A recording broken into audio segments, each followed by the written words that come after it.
Alright, what's up, you got Danny here, and I'm gonna try and make this video as quick as possible because I don't want to add fuel to the fire, but you know, when things are, when current event issues happen in battle rap, you gotta talk about it. It's just, I mean, if I don't talk about it, somebody else will, so I might as well just get my 2 cents off.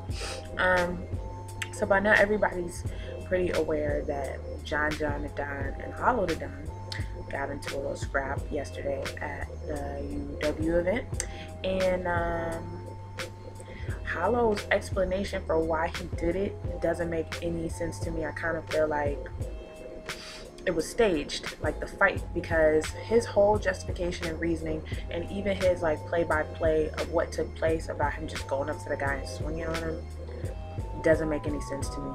I mean, he's got a big battle coming up next month. Lex has done almost zero promo for it at this point, aside from the teaser and what was shot at the UW event with them yesterday. So I feel like, you know what I'm saying, getting his name out there, getting his name buzzing in something like this can only help to benefit his battle coming up next month. However, I feel like this trend of guys getting into scuffles at an event is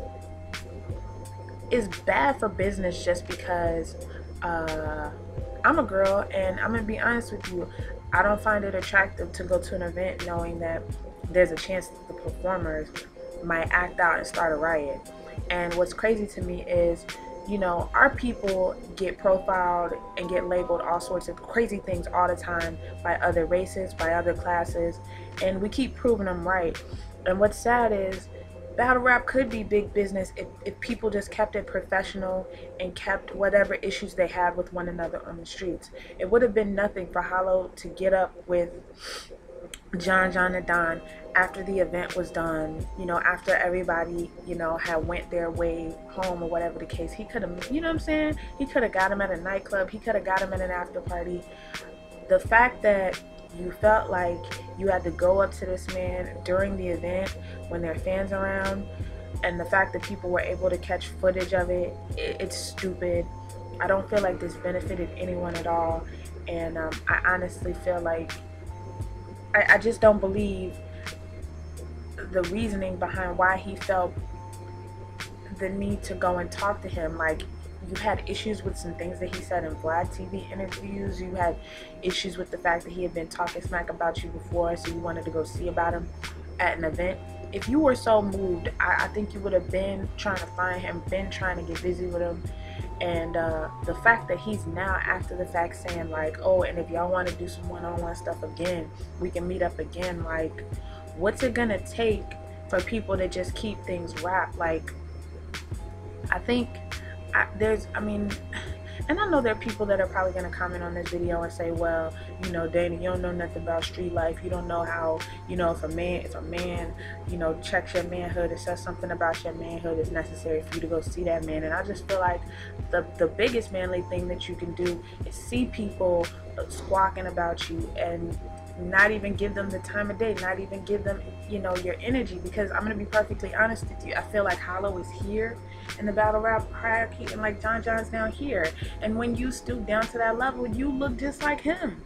And you don't look like somebody who just got paid, you know, allegedly 20K to battle. You don't look like somebody who is going to be in the biggest battle of 2014. You don't look like that person. You look like a petty nigga. And I'm not leaving, you know, a link for footage. I'm not, you know, going to, you know what I'm saying, give people views for that. But I do feel like, you know what I'm saying, get my 2 cents off. You know, I feel like it was necessary because, like I said, everybody is talking about this.